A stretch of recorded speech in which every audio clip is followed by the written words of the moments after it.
Hello and welcome to the Knit Girls. This is episode 316. I'm Laura, also known as Lala. I am Leslie, also known as You Don't Call Me Les. It's Monday, the 26th of September, 2016.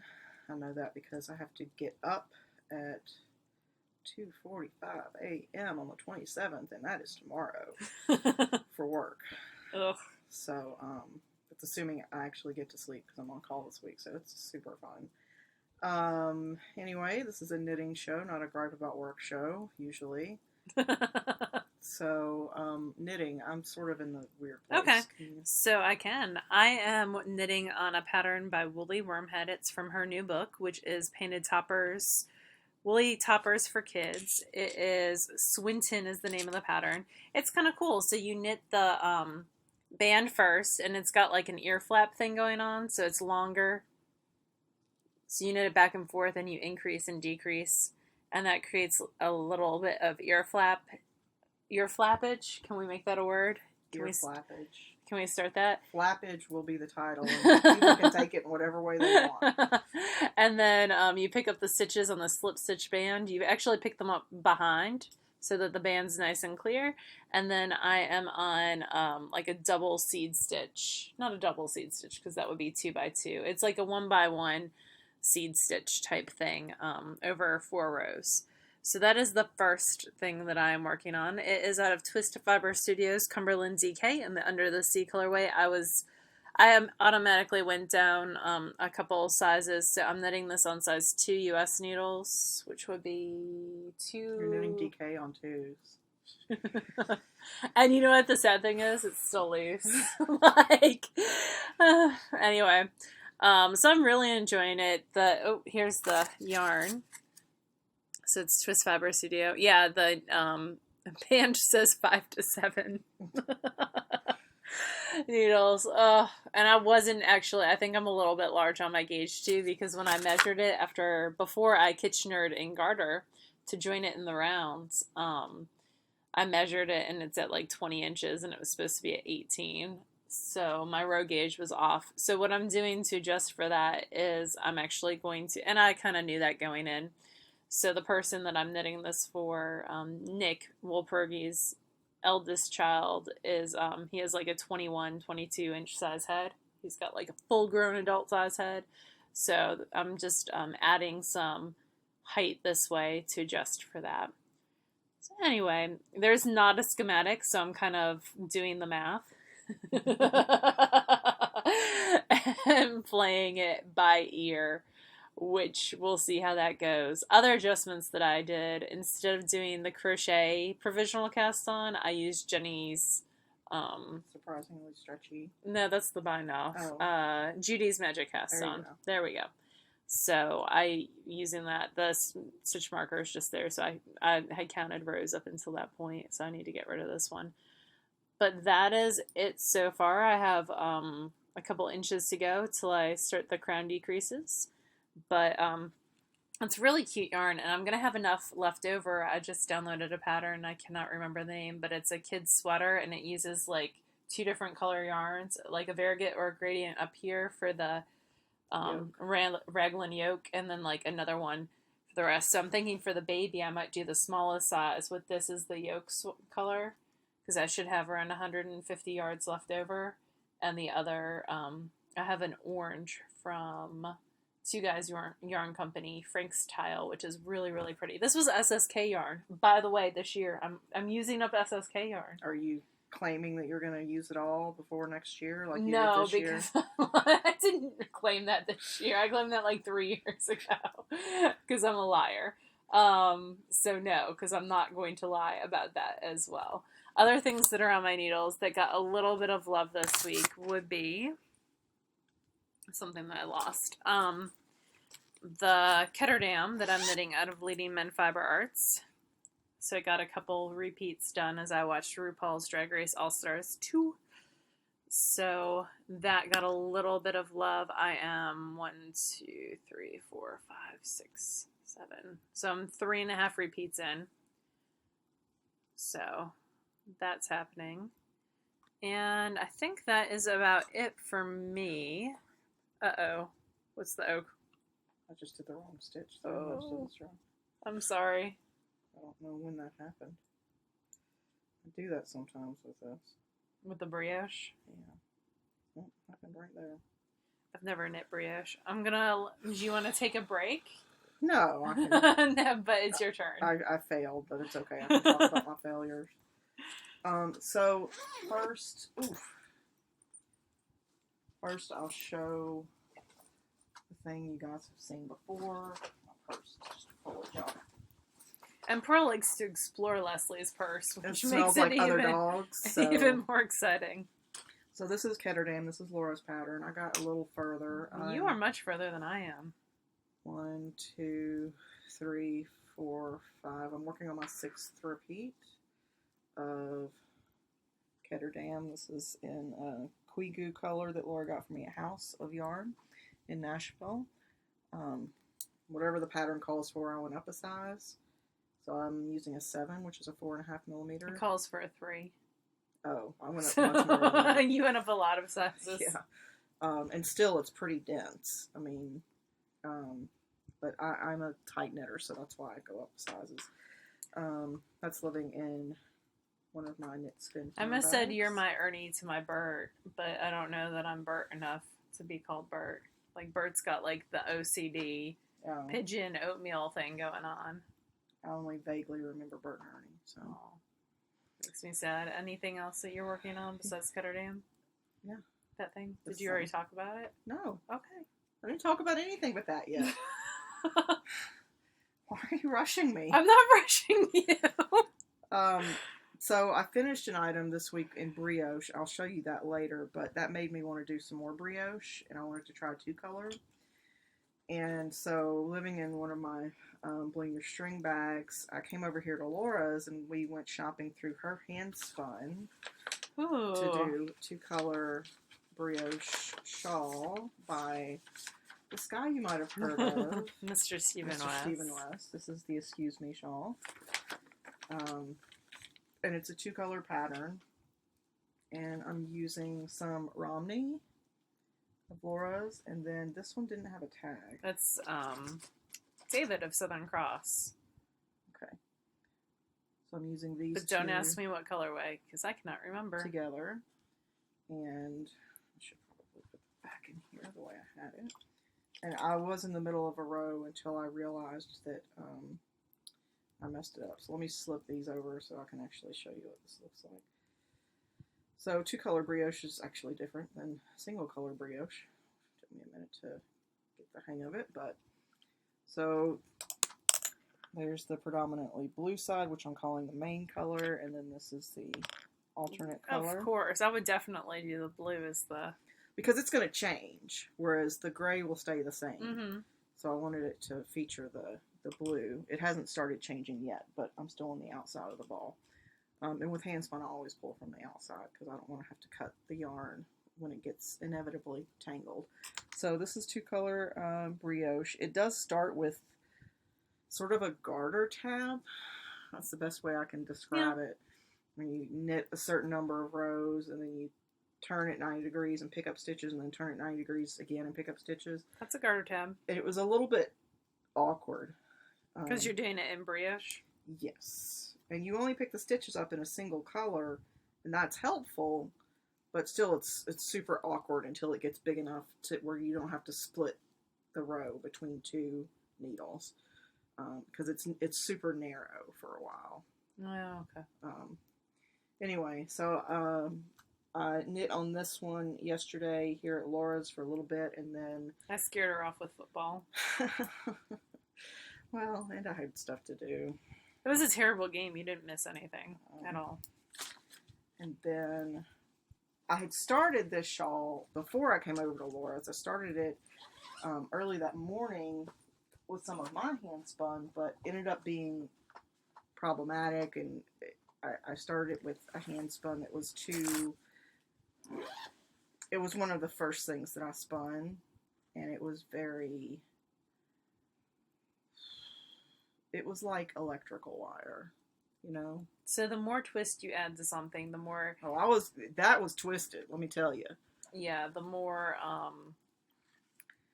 dense, not dense, but hard feeling it is. Yeah. It gets like this hard, crunchy feeling. It was a merino silk blend, and it was just twisted to.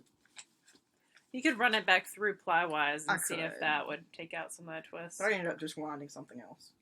Ooh, those are pretty. So this is an Inglenook? maybe. Or is it that lady who did the Happy Hooves Club? That's storied yarn. That's not it. This is Julie Spins. I don't think this one was labeled. I could go back through the show notes and look for it, but then again, I don't even remember the dye. I feel like that's Happy Hooves. What is that? Enchanted Knoll? It wasn't a bad, I don't think. It might have been, though. It looks like it was a bad. I don't remember. But it's got that teal at the very beginning, and then it goes to that sort of mustardy color, and then purple, and the last color was black, and then this one is just a variegated. What was a gradient? Fractal. Yeah, this was a gradient. I wonder if it was a loop bat. It might have been. That's very possible. Huh. I would. So once I gander that might be it. Once I had knit on the one with Laura's handspun, and I sort of figured out what I did wrong, I went home and fixed it, and now I feel better. So now I've got two, and this is the alternate color. Actually, no, this is going to be the main color, I think. This is the side where it started black, and it's just starting to get into the purple. That's where the gradient is. And then this is the alternate side. So what are you going to do when you run out of yarn on this one? Are you going to... When I run out of yarn on this side, I'm going to pull out this. They're similar, but they're shaded differently. Yeah. I don't know what I'm going to do on this yet. I'm going to wait until I get to that point and pull out my handspun bin and see what works. Yeah, I probably have some loop bumps that you could spin that I'm not spinning anything work. else. I'm going to make something work because I have lots of handspun. Or go shopping in my stash. That I never use. So, I'm happy with it. I think that Brioche isn't as overwhelmingly challenging as I thought it was going to be. It is. I'm not at a point now where I can like drop down and fix anything. I have to go back. There's just no way. Yeah. But it's fun, and I've gotten to a point on this particular pattern where I don't have to actually read the pattern line for line. It's a 4-row repeat, and I'm finally to a point where I can. I say You're finally. Feeling good I just about started it. like 2 days ago, but I'm to a point where I feel like I can knit it and not screw it up. Well, says the person who just screwed this up. But it's because I changed pearls for knits. When I shouldn't have. Irony. But so that's what I'm working on. So I have a finished object, and my finished object is my Tin Can Knits Flax Light that I was knitting. This was out of Marigold Jen, her MCN base in the October colorway.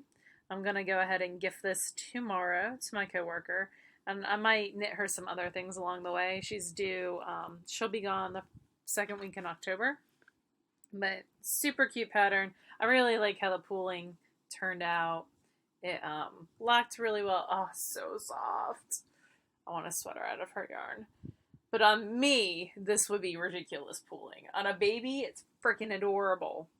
So I might do a pumpkin hat to go with it, because that's very pumpkin-y colors. Yeah, I think that'd be cute. And also, this book, the Woolly Wormhead book, has some very cute little girls knits, and we're going to review that next week. So that is going to be our book review next week. So I'm looking forward to that. We are going to, that's my finished object. What do you have that's finished? So the first thing that I knit in Brioche was this hat. Which is adorable. Beach of the Three. It's a free pattern on Ravelry. It was a great first pattern. Single color. This is Madeline Tosh Black Velvet. I will say that when I got to the crown decreases, I knit the first few rows of the crown decreases, and something was wrong. And I just figured, okay, I've messed it up. It's fine. I'll rip back. It's only a few rows. So I ripped back. I started over on the crown decreases.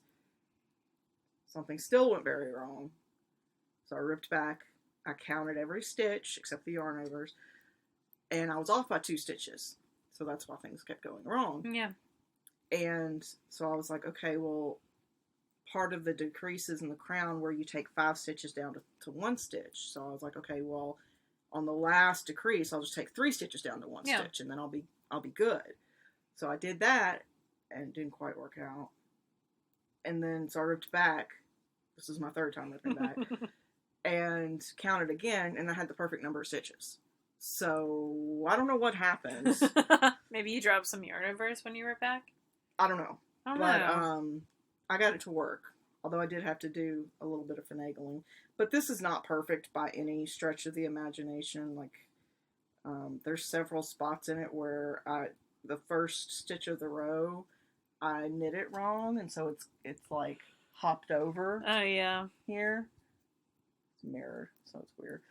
But, and then these are the creases. It's cute, though. Is it for you or someone else? I'll just knit it to knit it. I don't know. How does it look on you? Cute. Cute. Drapey, but Adorable. I mean, it's meant to slouch a little bit. Yeah. Oh, it's super cute. So, You look super hipster in that hat. I'm happy with it. I like squishing brioche. It makes me happy. Okay. Because it's a double super thickness. insulated, yeah. And I ended up with just a little bit left. Maybe. I feel it's ironic that you're always yards, warm maybe. and you're knitting brioche, I know. which is like double thick. I know, but it's something new, and you got to keep learning. I love it. Or, you know. Anyway, so that's the only finished object I have this week. Okay, I have a little bit of spinning. So I finished spinning the Freddie Loves the Knit Girls colorway, which was a co-op between Wandering Wool and Ross Farms. It's Ross Farms fiber. This is Leicester long wool. And then Joelle of Wandering Wool dyed it in the Freddie Loves the Knit Girls colorway. And it really came out nice.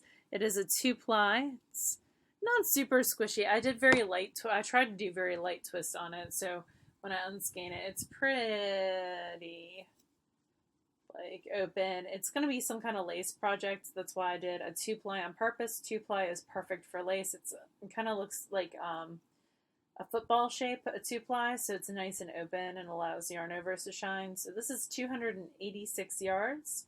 I'm not certain if I'm going to combine it with something else. Like maybe for a Lily Pilly or something, because that would give a little bit of softness using another color. But yeah, we have to draw prizes for the people who did participate in here in this. So we will go ahead and do that next week. So if you did participate, there was a thread in the Knit Girls group. Make sure you post in there so we can draw some prizes for that knit along, spin along. So thank you so much, everyone who participated. It's fun to try new fibers out. Yeah. For sure. And then some people use the yarn as well, which is also very cool. So, that is all that I have for spinning. Do you have any spinning? Nope. Okay.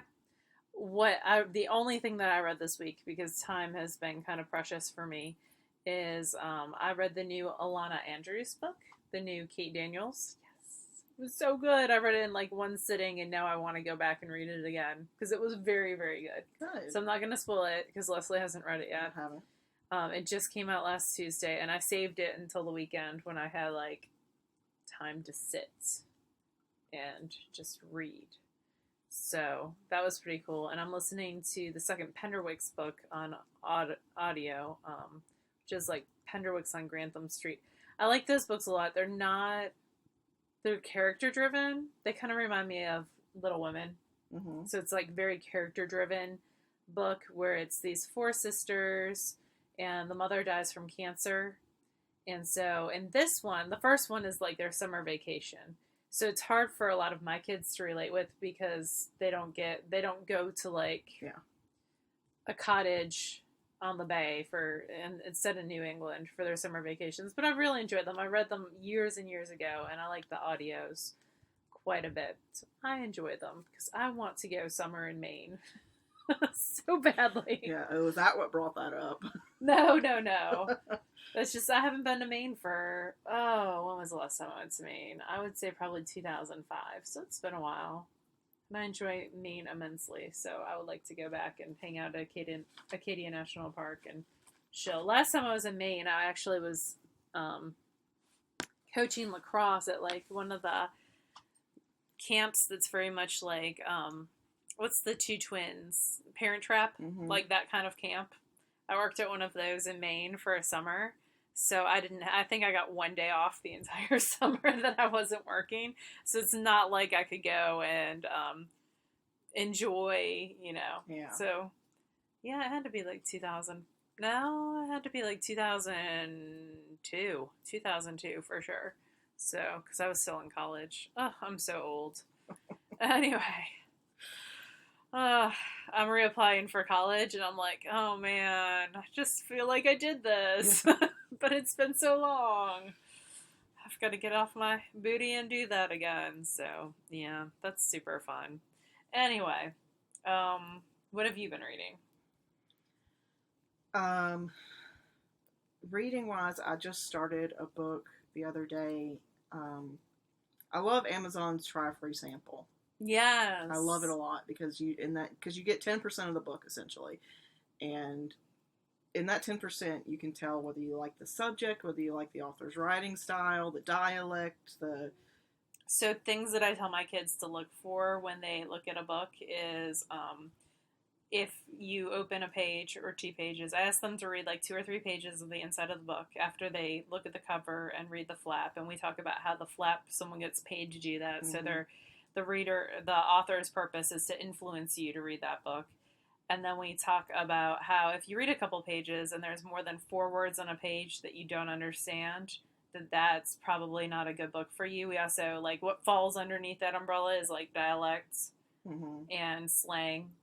And then we talk about, do you like the author's style? Like, I like more short, concise sentences, where some people like Virginia Woolf cannot manage that. I hate Virginia Woolf. She hates you too. She's dead. She can't.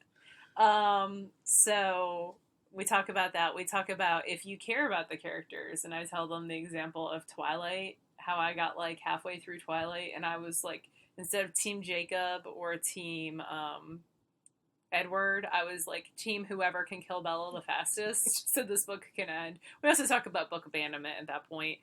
But there's something else we talk about, and it's been a long day and I cannot remember. But we talk about finding the right book choice. And I feel like Amazon Kindle giving you that option to download a free sample, that 10% is amazing for that. So continue with your story that I just hijacked with my teacher. Is it back to me now? It's back to you now. Sorry. So, I sign up for this thing called BookBub. Sue's actually got me signed up for that ages back. And so every day I get an email from BookBub, and they've searched out like the deals, and you can tell them what sort of genres you're interested in. Wheezy does that. And so every day I get an email. Sometimes the books are free, sometimes they're just discounted. It just depends. So I'd gotten this email, and sometimes I'm not in the mood for that particular book then, but I might be sometime in the future. Free, yeah. So, well, if it's free, I'll get it. But if it's not, then I'll tell it to send a free sample to my Kindle. Yeah. So that when I'm looking for a new book and I browse what my samples are, and that's the case with the book I'm reading now. It was several weeks back where the book was like $2. I should have bought it then. But I sent a free sample to my Kindle, and then the other night when I was done with the book I was reading, I decided, well, I'll see what samples I have. So I started this one called The Passage. It's by Justin Cronin, and it's a trilogy. Uh-huh. And when I was linking the book for the show notes, I realized all 3 are already out, so that's great. That's always amazing. And it's a long book comparatively to what I usually read, which are in the 300 to 400 pages. This one's almost 900. So it's going to take me a while, which is good, right? Mm-hmm. Because I like that it's going to take me a while. Text features are the other thing we talk about. Continue. Text features? Text features. So text features can do anything from the size of the text. Because sometimes, like, if you're not reading on your Kindle, and it's like, do you remember the old school, like, mass market paperbacks that were real tiny? Or, like, the pages were like, so paper thin? Yeah. That's not really a text feature. But with the example that I give that drives me crazy is the Guinness Book of World Records. So text features are, like, titles of chapters, titles, subtitles, captions, pictures, any diagrams. And so, like, Guinness Book of World Records has, like, crap everywhere. like, it drives me nuts because I can't focus on just, like, one picture of the woman with the crazy long fingernails and that caption. There's, like, stuff everywhere. So we talk about text features because some people, like, so I was reading the Lizzie Borden murder thing, and those have, like, all the pictures in one chunk in the middle. And some people that's fine, but some like, a lot of my kids, like, pictures interspersed throughout the book, so that's like a text feature that might either be distracting or might not work for them. Anyway, and some people write in stupid fonts, like I can't be turned off a book if it's a stupid font, like if it's overly flowery, yes, which is like, very rare. One of my coworkers writes her every single email in, like, light purple with the, like, cursive script. I can't even see what you're saying. Yeah. Anyway, email background is, blinking or has cutesy little hearts in it or something, I'm not going to take you seriously. I'm sorry. It's not going to happen. And some books actually have the black pages with white text on it, and that can be very distracting. That's as hard well. on the eyes. It depends. Some people like it, some people don't. But anyway, totally hijacked you again. Continue. So what have we learned from this? We can't talk around Laura about books and have it stay your conversation. That's what we've learned. That's so true. So the passage is post-apocalyptic. I'm a third of the way through it, and I'm still not completely sure what's happened. But I don't mind that, because I have enough of an idea that I can follow, but it doesn't give everything right away, which is good. So I'm enjoying it. And then I'm still listening to the Rhaenyra Revelations. I'm on the second one, which is Rise of Empire. And it's still very good. I'm still very invested in it. So, but that's what I've been reading and listening to. A book I did read, I don't think I've talked about this on the show, but a book I read a while back, like 10 plus years ago, and really enjoyed, is now a series, and they put it on Netflix. And it was a BBC series, and it's called Jonathan Strange and Mr. Norrell. And it's about magic, but in a practical modern world. Well, modern to at that point was like the early 1900s, but so it's a little bit steampunky. A little, yeah. Okay. And it was really, I like the actors. It went a little off book, literally, but it was good. I enjoyed it. Awesome.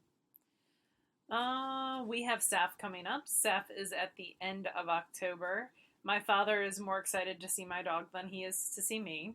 He's already, like, planned out what hikes they're going to take while we go to SAF, which is totally fun. So Pearl's going with us, but she's going to hang out with Wheezy all day. She's not actually going to SAF. Yeah. I don't think Beth Smith would really. That would sort of disrupt, because I'm taking her class in the morning. Spinning So Fine. And then Laura's taking her afternoon class, which is Fleece Fairy Godmother. Yes, I'm tempted to sign up for your Spinning So Fine class, though, too. But you don't need any help spinning fine, A, and B, then you wouldn't have any time for market. Yeah, that's true. Then you're already good at spinning fine. You don't need the help. Thank you. Something that I'll tell you about SAF is they do have, like, a concession stand, but you have very limited time, although they do have French fries with cheese. Liquid cheese, though, right? Liquid cheese. It's so good. Nacho cheese. So you might, like, I pack Cliff Bars because when you have a class, like, I hate carving out time to eat, like, fair food. Oh. Like, does that make sense? Yeah, like, but I hate carving out time to eat. I thought that was the end of the sentence. Well, no, I hate carving out time. I love eating. It's one of my favorite things. But I'm, like, such a multitasker. Like, I can eat, but I have to be doing something else. So I'll probably pack some Cliff Bars, so I'm good that way. And so we can, like, run. Well, you and I won't even see each other. I'll be shopping while you're in a class, and you'll be shopping. But that's good for me, because then you'll already scouted everything out. But you won't know, because, like, I'll be texting you pictures in the class, like, look at what I'm buying. That would be terrible. Beth Smith will get mad at us. We'll have to meet up before, because there's an hour break, isn't there? That's supposed to be for lunch. We'll have Mama Linneman hack us a lunch. Bars. Yeah, we'll figure out something. We're so silly. Yeah, it's gonna be lots of fun. So we will both be there with Mama Linneman, but no Easy because he'll be walking the dog. Anyway, And be happy about it. yeah, like super happy. She's gonna be super happy. I don't know that she'll be able to keep up with him or vice versa. We'll see. We have a knit along we have a craft all the thing along going. It can be any type of anything. Anything rolls. I've been sort of trying to keep up with that in the sense that like every couple days I'll go and look at the finished objects, and people are good at being like using our cheater ways. Yeah, yeah, that's awesome, and that's great. It makes me happy. The people are using it as an excuse to sew or cook or whatever. That is going through November 1st, so that's lots and lots of fun. What else do we have going on? We have sign-ups going on right now. Vendor sign-ups for SSK 2017 are going on. Mm-hmm. Those are on the Super Summer Knit Together website, along with, I posted the dates for the event. They're not in the banner. We need to get that changed. It's on the list. But it's on the actual blog post that's there. The 19th through the 23rd. Those are the dates for next year, of July 2017. And sign-ups are going for the next week and a half, I think through October 6th, whatever that Friday is. This is vendor sign-ups. Vendor sign-ups. Attendee sign-ups can't go up until I've got all the teacher contracts completed, and I'm waiting on a couple to get back with me, and on some small modifications we're doing. And at that point, once all the teacher contracts are signed, then that helps us set pricing, because different teachers have different fee structures and how that works, and we want to make sure everybody gets paid fairly. And the cost of Skirt Bennett did rise dramatically this coming year. We kind of lucked out. We had signed a contract right before they increased their rates, but their hotel rates have increased as well as their food rates. Yeah. So there will be a slight price increase this year for SSK, and we will, of course, give you the prices, who's vending, and who's teaching when we do signups. Yep. That, I think, is it. Portland, well, we did do the drawing last Wednesday, but we haven't emailed them out because Leslie's in charge of that, and she's been on call and working 24 hours a day, which is crazy. Yeah, I've got to put a framework on the SKP website, because once emails go out, then there will be forms for people to fill out. So, sometime in the next week. I'm trying to work on it as quickly as I can, and then we'll notify people and get everything going. Yep. And I think that's about it. Is there anything else that we need to talk about? No. I think we're good. Awesome. We will see you all next week. Leslie will be off call. Yay! Oh, and thank you to all of our Patreon people. We've been terribly lax the past couple of weeks in mentioning our Patreon donators. We do genuinely appreciate it. And I'm going to talk to Laura later about us upping our prize game a little bit. Ooh. on how we do prizes, or adding some prizes. Yeah, so it's adding not just some the other two. levels. We'll hash that out and then get back with you on it. Ooh, I just about made a mistake. So I'm going to put that down. But in October we'll talk about new Patreon prize giveaways. And we'll do a live podcast probably. I was shooting for this Friday, but Leslie now has to have dental surgery. I have to have, I had an abscess here, and I have to get a root canal on Friday. Yay! The day she gets off call. Yeah. Yay! So, but it will probably be within the next few weeks. Yeah. So we'll get back on the live podcast wagon, which is always fun. It'll be easier because we'll be in the same room. I know. And it'll be much easier. We will talk to y'all next week. Yep. Bye, y'all. Bye, y'all.